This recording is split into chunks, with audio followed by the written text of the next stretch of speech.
Alhamdulillah, alhamdulillahillazi amarana an nusliha ma'isyatana linaidul ridha was sa'adah wa naquma bil wajibati fi ibadatihi wa taqwa. Asyhadu an la ilaha illallah wahdahu la syarika lah wa asyhadu anna Muhammadan abduhu wa rasuluh. Allahumma shalli wa sallim wa barik ala sayyidina Muhammad wa ala alihi wa ashabihi wa man tabi'ahum bi ihsanin ila yaumiddin. Amma ba'd. Qala Allah ta'ala fi kitabil karim, a'udzu billahi minasyaitonir rajim. Bismillahirrahmanirrahim. Ya ayyuhalladzina amanu taqullaha haqqa tuqatih wa la tamutunna illa wa antum muslimun. Wa qala Nabi sallallahu alaihi wasallam, innallaha yata'u fi lailatin nisfi min Sya'ban yaghfiru li jami'i khalqihi illa li musyrikin wa musyahinin. Sallallahu alaihi wasallam Rasulullah. Amin. Bapak-bapak, ibu-ibu, jemaah salat subuh Masjid Nur Sa'adah yang dirahmati Allah Subhanahu wa taala.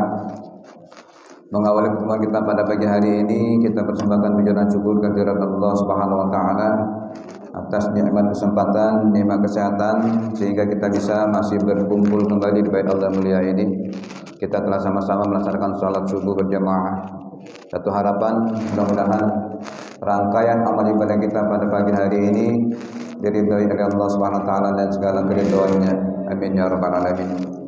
Kemudian salam bering salam semoga tetap tercurah kepada junjungan kita baginda besar Nabi Muhammad sallallahu alaihi wasallam, juga kepada para keluarga beliau, para sahabat-sahabat beliau dan seluruh umat yang setia menegakkan ajaran Islam, dan semoga kita galau-galau yang dalam masjid ini termasuk yang berhak bagi mendapatkan syafaat Rasulullah yang menjazakallah. Amin.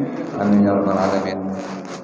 Bapak, Ibu dan hadirin sekalian, aku baru datang tadi aji kait nyadang aku di situ nah. Kukira ngapo dan juru balik rupanya ngabari. Saya memang dulu tidak tahu, dak kate kabar saudara kita Ubud Muhammad Mukhtar Soleh bin Soleh. Saudara kita Ubud kate kabar. Karena bukan aku dah datang, karena tidak tahu, udah kasih kabar. Bahasa ada kabar, insya Allah aku datang. Tapi sama-sama kita doakan beliau, khususan Mukhtar Soleh bin Soleh. Kiramil Fatihah.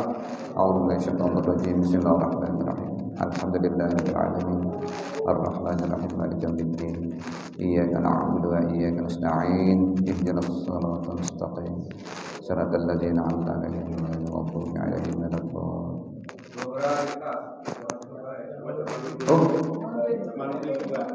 Jamaluddin bin Hamid Soleh. Kiramil Fatihah. A'udzu minasyaitonir rajim. Bismillahirrahmanirrahim. Alhamdulillahirabbil alamin. Arrahmanirrahim. Maliki yaumiddin. Iyyaka na'budu wa iyyaka nasta'in. Ihdinas siratal mustaqim.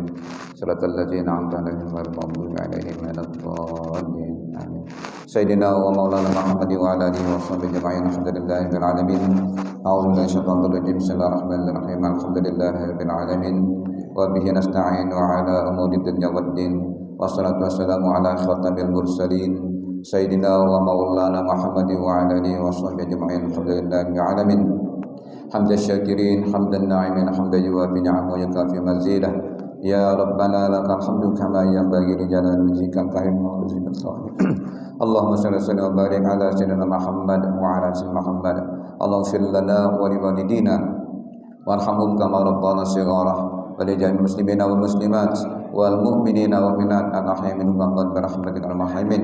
Wa khususan almarhum Muhammad Soleh Mukhtar Soleh bin Soleh wa almarhum Jamaluddin bin Soleh. Allahumma fir lahumma warhamhuma wa afihi wa Allahumma fir lahumma warhamhuma wa afihi wa Allahumma aghfir lahumma wa la taqdim ba'dihuma. Ighfir lana wa lahumma wa ikhwanina alladhina sabaquna bil iman wa la taj'al fi qulubina ghillan lil ladzina amanu rabbana innaka ra'ufur rahim. Allahumma ij'al qabrahuma fi rawdatil jannah wa la haula wa la quwwata billahi al-'aliyyil 'azim. Rabbana taqabbal du'a innaka antas sami'ul 'alim wa tub 'alaina ya Allah innaka antat tawwabur rahim. Rabbana atina fid dunya hasanah wa fil akhirati hasanah wa qina adzabannar. Sallallahu alaihi wasallam Muhammad wa alihi washabbihi ajma'in. Walhamdulillahirabbil alamin.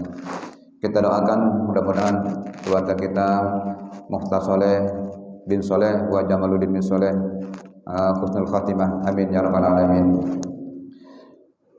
Bapak, Ibu yang berbahagia, kita ini sudah tanggal berapa hari ini? Tanggal 13 Sya'ban. Berarti lah mepetnya dikit lagi kita akan melaksanakan yang namanya malam nisfu Sya'ban. Mudah-mudahan kita berharap di bulan Sya'ban ini kita mendapatkan rahmat dari Allah Subhanahu wa taala. Kenapa? Yang saya katakan tadi. Hadis Rasulullah sallallahu alaihi wasallam mengatakan, "Innallaha yaqdi'u fi lailatin min nisfi Sya'ban yaghfiru li jami'i khalqihi illa limusyrikin aw musahin." Apa kata Rasulullah? Sesungguhnya Allah melihat makhluknya pada malam nisfu Sya'ban dan Dia mengampuni seluruh hambanya. Seluruh hambanya, ada koma, kecuali, nah ini yang harus kita masalahkan, kecuali orang musyrik dan orang yang masih bermusuhan, dan orang yang masih bermusuhan tidak bertegur sapa. Jadi orang yang diampuni Allah itu orang yang hatinya jauh dari permusuhan, jauh dari pertengkaran, jauh dari perdebatan. Maksudnya itu harus akur dengan sesama. Itu yang akan mendapatkan malam nisfu Sya'ban itu dari Allah Subhanahu wa taala. Ini menunjukkan kepada kita bahwa malam nisfu Sya'ban nanti adalah dikatakan dengan malam maghfirah. Apa itu malam maghfirah? Allah akan membuka pengampunan bagi hamba-hambanya yang beriman dan berniat baik untuk tidak melakukan hal-hal yang sifatnya bertolak belakang dengan sesama.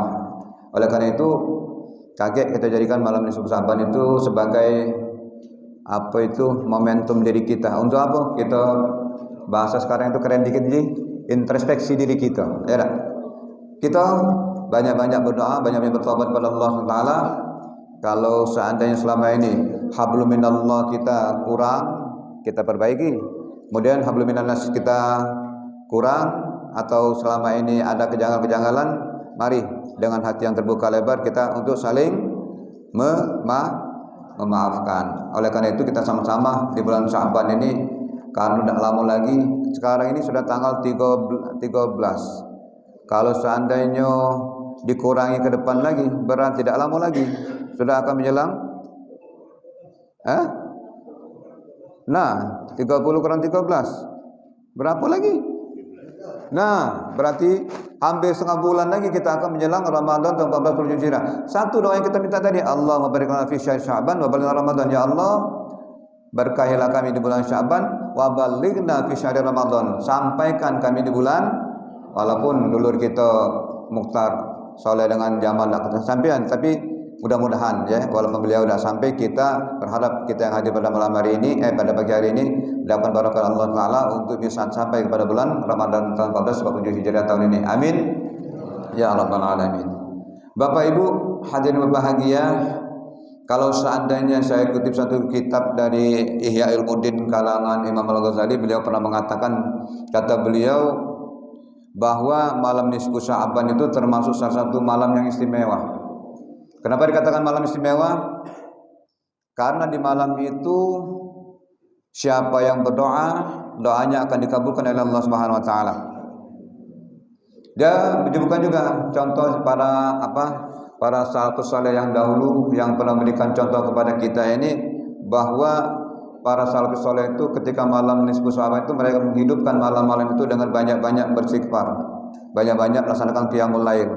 Nah, kita ini mohon maaf kadang-kadang habis waktu malam itu habis kati istilahnya long kati apapun. Jadi kita malam itu nanti kita usahakan, kalau seandainya kita banyak-banyak beristighfar, banyak-banyak qiyamul lail, salat tahajud, salat sunat, hajat dan lain sebagainya, insyaallah nilai ibadah kita akan bertambah di sisi Allah Subhanahu wa taala. Amin ya rabbal alamin. Oleh karena itu sama-sama kita song-song nanti di malam nisfu Sya'ban itu. Kemudian dalam kitab Lataiful Ma'arif juga dikatakan bahwa malam nisfu Sya'ban itu termasuk malam Allah berikan takdir tahunan kepada kita hambanya. Apa maksudnya? Maksudnya di malam itu Allah telah berikan perhitungan kepada kita. Apa? rezeki kita akan ditakar oleh Allah SWT. Kemudian ajal kita sudah ditentukan oleh Allah SWT juga. Dan peristiwa-peristiwa yang akan terjadi untuk 1 tahun ke depan itu sudah sudah tercatat oleh Allah SWT dalam Yaumul Mahfuz. Oleh karena itu kita jadikanlah kesempatan emas untuk di malam nisfu Sa'ban nanti kita perbanyak amal ibadah kita, amal soleh kita. Kita berharap walaupun pada intinya kita mohon usia yang panjang, kesehatan, kemudian rezeki yang halal, yang paling pokok sekali kita mohon supaya tetap dalam keadaan sehat walafiat. Ini saja ya secara ringkas tentang masalah nisfu Sa'ban. Nah, kami dari Pemkot ini dibatasi ya, ada sekarang materi itu tugaskan materi khusus. Nah, saya pada pagi hari ini hanya memberikan satu gambar singkat saja kepada kita. Salah satunya yang saya ambil masalah keutamaan kita menuntut ilmu pengetahuan dalam pandangan agama kita Islam ini. Iya, agama kita Islam ini mewajibkan kita umatnya untuk menuntut ilmu. Siapapun kita diwajibkan untuk menuntut ilmu. Sebagaimana dikatakan dalam surah Al-Alaq ayat pertama itu apa? Surah Al-Alaq. Surah Al-Alaq yang pertama apa? Iqra. Itu disingkat, bacalah maksudnya. Iqra wa rabbukal akram. Bacalah, maksudnya bacanya apa di sini?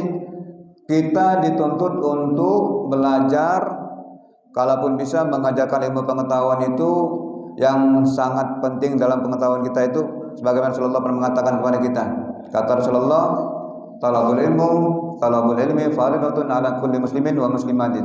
Wa menuntut ilmu adalah kewajiban bagi setiap laki-laki dan perempuan. Jadi kalau seandainya kita bicara masalah ilmu ini ya sangat luas dan sangat panjang. Ada beberapa kriteria bisa kita ambil dari manfaat kalau seorang menuntut ilmu itu. Pertama, dinyatakan oleh Rasulullah SAW bahwa orang yang menuntut ilmu itu akan diangkat derajatnya. Nah, ini termasuk salah satu keutamaan menuntut ilmu. Yang pertama itu Allah telah mengatakan dalam Al-Quran, Allah akan mengangkat derajat orang beriman. Allah akan mengangkat orang beriman di antara kalian dan orang-orang yang diberi ilmu dengan beberapa derajat, ya. Dalam Al-Quran surah Al-Mujadilah itu dikatakan seperti itu. Jadi siapapun di antara kita wajib kita menuntut ilmu itu. Jadi jelaskan lebih lanjut. Ada tafsir dari ayat yang mengatakan bahwa makna ayat ini sebenarnya yang dikatakan mengangkat beberapa derajat itu adalah sebenarnya orang yang ilmunya sudah ada dan dia padukan keilmuannya itu dengan nilai-nilai keilahian, dengan lillahi ta'ala, dengan keikhlasan kepada Allah Subhanahu wa taala. Kenapa? Karena dengan ilmu yang dimiliki dia sebarkan kepada orang lain, kemudian ilmu dimiliki itu orang lain kepada orang lain, orang lain menyebarkan kepada orang lain, orang lain menyebarkan kepada orang lain, akhirnya ilmu itu berkembang. Oleh karena kalau orang punya ilmu, dia dewean cuma makan tanpa diberikan pada orang lain, maka ilmu tidak akan berkembang. Oleh karena itu, barang siapa yang memadukan antara ilmunya dengan keilahiannya, dengan keimanannya kepada Allah Taala, itulah satu kalimat Allah akan angkat derajatnya, karena derajat itulah yang menentukan keimanannya kepada Allah Taala dengan ilmu dan keimanan yang dimilikinya itu. Nah, sekarang kita ini kadang-kadang mohon maaf masalah ibadah kita ini, mohon maaf kadang-kadang kalau ada sedikit sesuatu yang katakanlah kita tidak belajar, tapi kita kalau macam-macam. Contoh saja ketika kita, mohon maaf ini, ya, aku kalau melihat mengambil wudu itu, laju ngapa mengambil wudu macam itu? Yang namanya mengambil air wudu itu, yang paling pokok itu dari pergelangan tangan dan kaki itu kita lihat betul. Kalau mengambil wudu itu dikatakan berwudu itu ketika membasuh kedua tangan itu apa? Iya, dari jari tangan sampai ke siku. Kadang-kadang ambil wudu kalau macam ini, dari siku ke tangan. Itu saja sudah ada kekeliruan sedikit dalam pelaksanaan wudu kita. Ada kalau macam itu? Nah, itulah kadang-kadang kekeliruan kita. Kenapa? Kita galak melakukan sesuatu itu tanpa kita belajar, tanpa kita bertanya. Seolah-olah yang kita lakukan itu sudah benar. Oleh karena itu, ketika kita berwudu, kalau seandainya kita lihat dari muka kita, yang namanya batasan rambut itu kan ada apa nih? Batasan rambut ini nih. Inilah harus kita kenakan. Kemudian sampai di sini nih. Batas kuping ini, kemudian sampai ke batas dagu ini. Kadang-kadang duduk. Banyak yang tidak kenal. Itu yang kadang dibahasakan Rasulullah itu terjalan api neraka itu seperti itu. Kenapa? Ketika berwudu itu harus sesuai dengan yang dicontohkan Rasulullah Sallallahu Alaihi Wasallam. Kalau kamu galak buka apa YouTube ya, aku galak buka Ustadz Al Adi Hidayat itu, nah itu yang beliau contohkan itu bagus itu Pak, kalau nak dilihat ditonton ya, cara berwudu yang benar itu. Jangan sekali-kali kita ngambil wudu itu dari ilal Ka'bah ini, dari telapak kaki tangan ini, jangan kita balik dari siku ke jari-jari itu.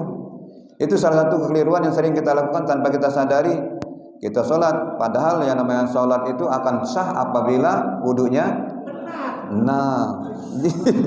Itu iya, apabila wudunya benar. Oleh karena itu kita salah satu saja dari pelaksanaan ibadah kita, kalau seandainya kita sudah salah dalam berwudu, bagaimana kita akan diterima sholat kita? Sama lah, kamu galak masuk ke rumah wong tanpa mengucapkan salam, nyelonong pasti marah tuan rumahnya. Ketika aku tidak ngomong-ngomong ucap salam, macam itu Allah kau ini berwudu salah, mana aku terima sholat kau? Salah satu bentuk yang harus kita pahami. Kemudian yang kedua, keilmuan kita ini adalah, kalau saya katakan keilmuan kita ini merupakan warisan para nabi dan Rasulullah SWT. Rasulullah pernah mengatakan, apa kata Rasulullah? Sesungguhnya para nabi tidak pernah mewariskan uang, tidak pernah pula mewariskan perak, tetapi mereka telah mewariskan asy-syar'i, ilmu syariat, ilmu pengetahuan, dan barang siapa yang mengambil warisan tersebut, maka sungguh dia mendapatkan bagian yang banyak. Jadi Rasulullah tidak kata meninggalkan emas perak segala macam, tapi beliau meninggalkan keilmuan sampai sekarang. Kalau seandainya keilmuan itu tidak ada dari dulu, bagaimana kita akan tahu bagaimana kita melaksanakan ibadah sholat dan lain sebagainya ini? Oleh karena itu dikatakan bahwa barang siapa yang mengambil warisan tersebut, maka sungguh dia telah mendapatkan bagian yang banyak. Keilmuan yang dimiliki itu harus dipahami. Kemudian yang ketiga, kata Rasulullah, beliau orang berilmu itu akan diberi kebaikan dunia dan akhirat. Salah satunya apa yang salah satu yang kita ingat di doa terakhir kita? Rabbana atina fid dunya hasanah wa fil akhirati hasanah wa qina azabannar. Itulah salah satu yang kita miliki. Kedudukan ilmu dalam agama kita Islam ini sebenarnya sangat mulia. Orang yang berilmu pasti akan diberikan kebaikan dan kemudahan dalam menjalankan kehidupannya. Yang paling pokok fit dunya wal akhirah. Keilmuan itu yang harus kita miliki. Orang yang berilmu itu biasanya rendah hati. Orang yang berilmu itu biasanya tutur katanya enak didengar.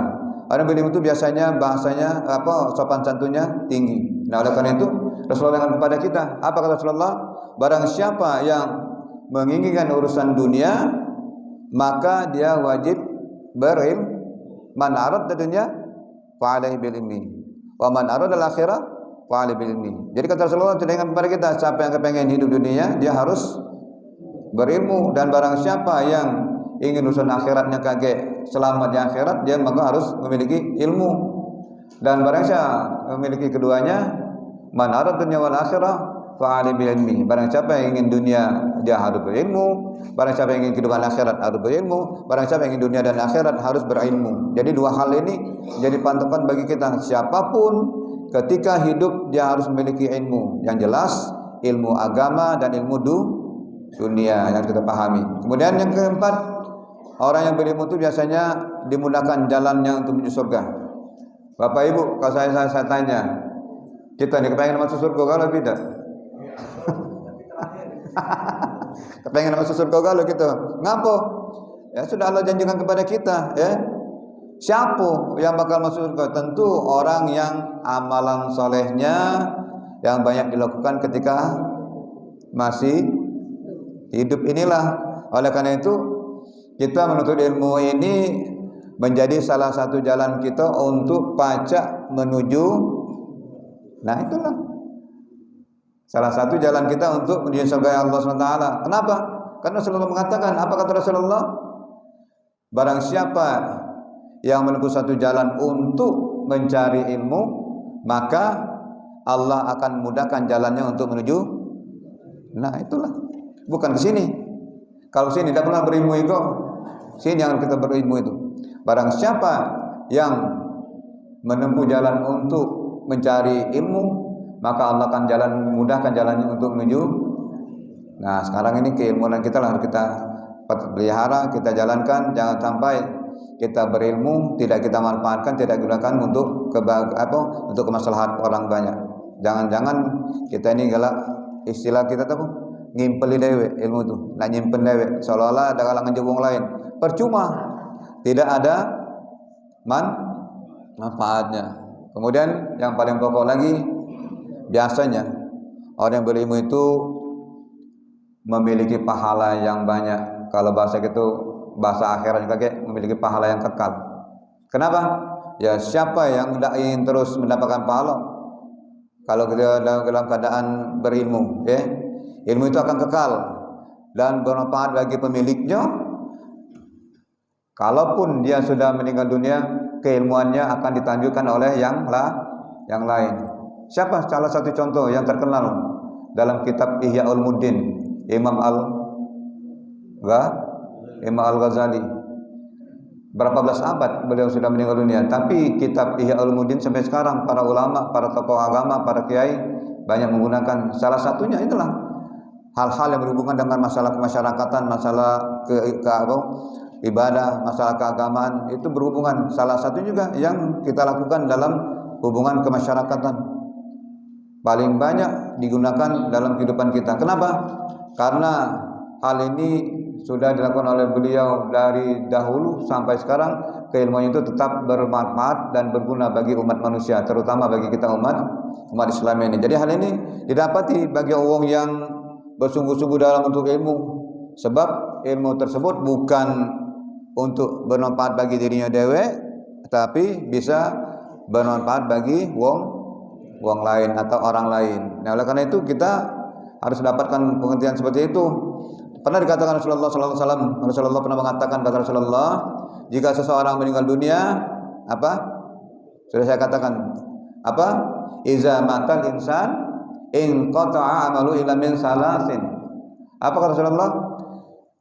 Jika seseorang meninggal dunia, maka akan terputuslah seluruh amalnya.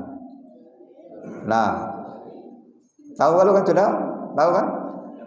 Iya. Illa min salasin.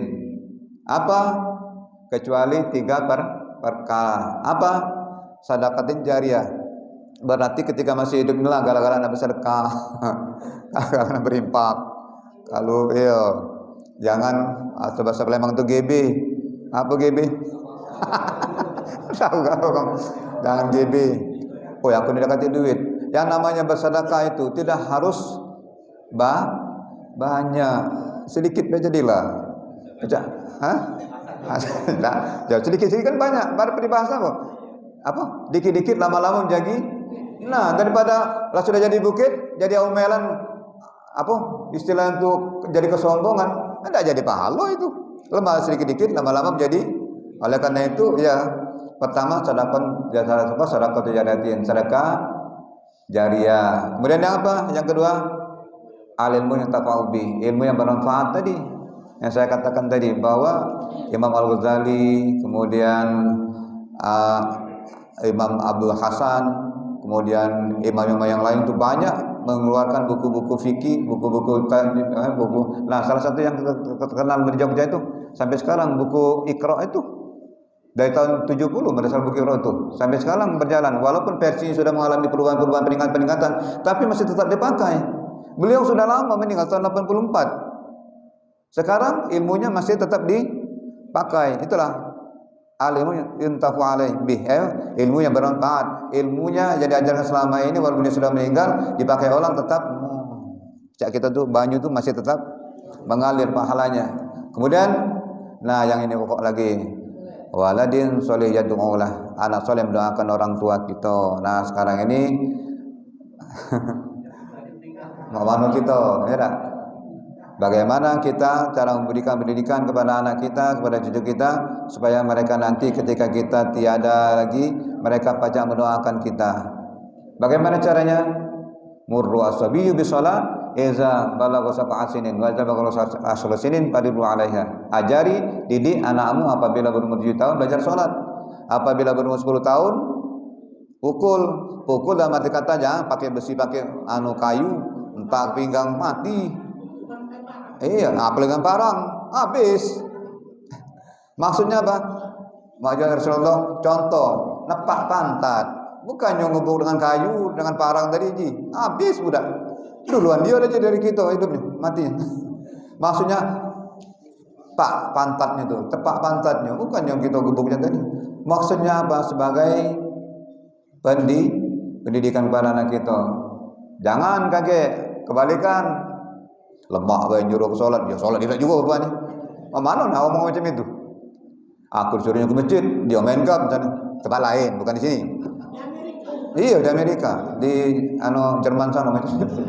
Jadi lemak bae Pak nyuruh ke masjid, dia masih main. Mudah dibalikan oleh anak. Dah lemak macam itu dah. Tapi kalau ayo tarik gandeng tangan. Macam itu kita ajak ke masjid. Kita salat berjamaah di masjid, ikut. Lagi masjid yang ribut ya. Macam itu kan, gambaran seperti itu saja. Jadi yang ketiga hal inilah yang jadi permasalahan kita. Jadi kalau seandainya kita mengambil dari faedah kenapa kita harus menuntut ilmu itu, kita sama-sama merenung cinta. Apa kata Rasulullah sallallahu alaihi wasallam? Man yuridillah bihi khairan yufaqihu fid din. Apa kata Rasulullah? Barang siapa yang dikehendaki Allah untuk menuju kebaikan baginya, maka Allah akan berikan kepakihan, kemudahan dalam agama. Itu yang paling pokok kita.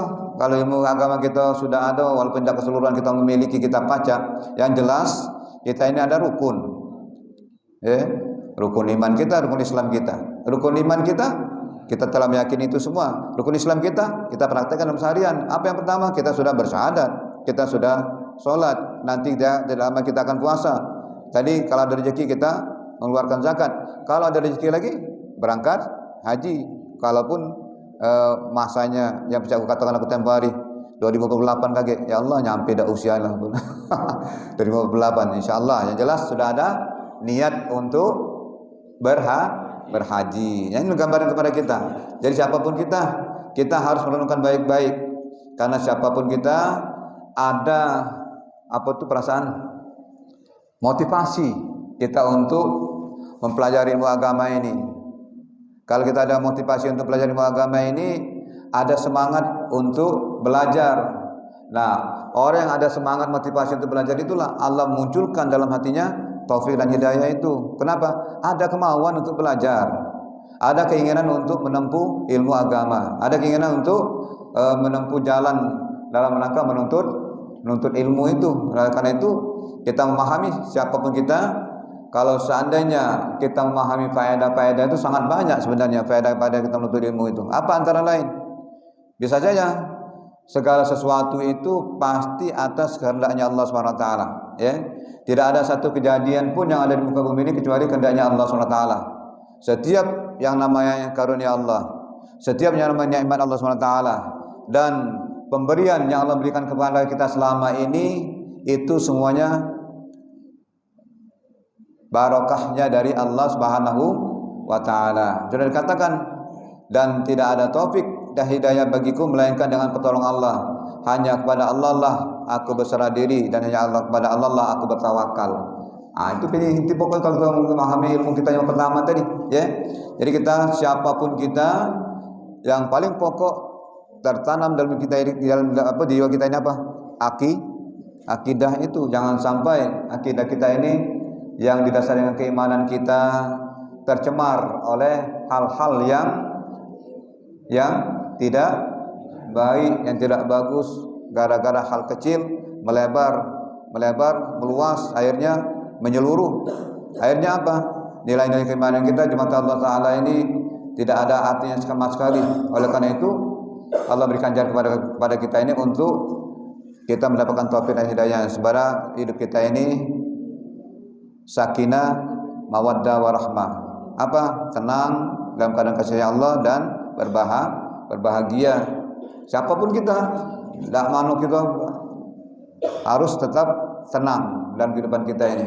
Kemudian kalau yang kedua, apa kira-kira kita bisa memahami bahwa dengan keilmuan kita ini kita bisa mengetahui bahwa pentingnya kita bertawakal kepada Allah Subhanahu wa taala. Bagaimana caranya? Ada satu kalimat singkat, as-salatu imaduddin, faman aqamaha faqad aqamaddin, faman tarakaha faqad hadamaddin. Salat adalah tiang agama. Barang siapa mendirikan salat berarti dia mendirikan agama. Barang siapa meninggalkan salat berarti dia meruntuhkan. Nah, tanya ke dalam diri kita ini, aku ini termasuk yang mendirikan atau yang meruntuhkan? Aku dah baca jawabnya. Terkembali pada diri kita masing-masing. Oleh karena itu, siapapun kita dalam hal menuntut ilmu ini, kita butuh pertolongan, kita butuh keinginan dari Allah Taala untuk kita mudah mencapainya. Tapi dengan catatan tadi, ini harus kembali kepada jiwa kita masing-masing. Kalau kita sudah menolaknya, bagaimana keimanan kita akan kita terima? Rahmat dan hidayah Allah Taala akan masuk dalam diri kita. Oleh karena itu kita sama memahami, siapapun kita, di mana kita berada, kita harus tetap menjaga ya keilmuan kita, jangan sampai kita